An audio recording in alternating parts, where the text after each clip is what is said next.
ये अपना जो नरसिंहपुरा के लिए ये जो रास्ता जाता है कोली बस्ती के इधर की तरफ, इधर सीवरेज का कार्य करा था।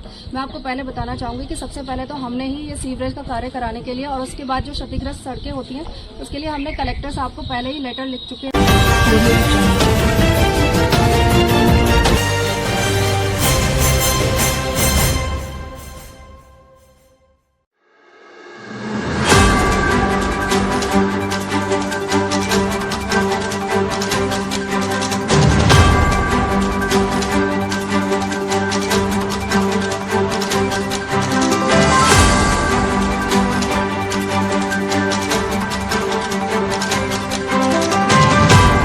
मैं नीतू मिश्रा वार्ड नंबर 41 से पार्षद हूँ। जिस तरह से जो क्षेत्रवासी हैं यहाँ के ये अपना जो नरसिंहपुरा के लिए ये जो रास्ता जाता है कोली बस्ती के इधर की तरफ, इधर सीवरेज का कार्य करा था।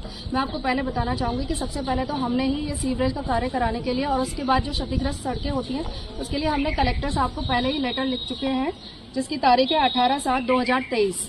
ठीक है, अभी 24 चल रहा है। तो हम लगातार इन सब चीजों के बारे में सभी को अवगत कराते रहते हैं। जो हमारे प्रशासनिक अधिकारी हैं उन सभी को अवगत कराते रहते हैं।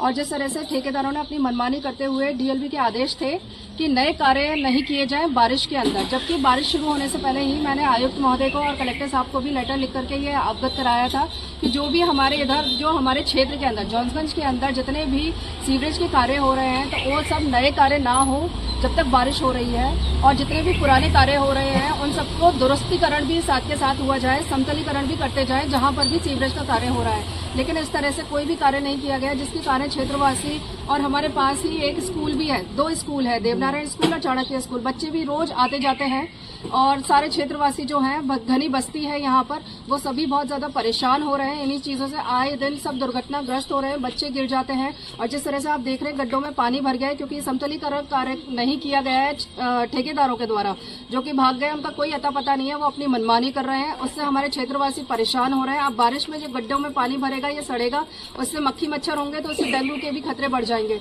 तो हमारे क्षेत्रवासी बहुत ज्यादा परेशान है और मैं उन सभी माता बहनों और हमारे सभी भाइयों के लिए आप सभी से अपील करती हूँ कि इस कार्य को जल्दी से जल्दी कराया जाए। और ये किसको फायदा पहुंचाने के लिए या किसको नुकसान पहुंचाने के लिए, नुकसान तो हमारी जनता ही भोग रही है और हम जनता के साथ खड़े हैं। तो मैं यही चाहूंगी कि जल्दी से जल्दी इन सड़कों को दुरुस्त किया जाए और आम जनता को राहत दी जाए। अगर नहीं होता है तो फिर क्या करते हैं? नहीं होगा तो जो हमारी जनता कहेगी हम उनके साथ खड़े हैं, हर संभव प्रयास करेंगे आगे से आगे, और प्रशासन की आंखों को खोलेंगे कि हमारी जनता, और हम चाहेंगे, हम ये भी मैं कहना चाहती हूँ कि इस अजमेर क्षेत्र के अंदर मुझे मानचित्र के अंदर ये बता दिया जाए कि जॉन्सगंज आता है कि नहीं आता है, कि हमारी समस्याओं का निराकरण होगा कि नहीं होगा। क्योंकि हम तो सिर्फ लेटर ही लिखते जा रहे हैं प्रशासन को, वो लोग कब इस तरफ ध्यान देंगे कि एक जॉन्सगंज भी क्षेत्र है, वहाँ के लोग भी जो मेन और मुख्य समस्याओं से ग्रसित हैं उनका समाधान कब होगा।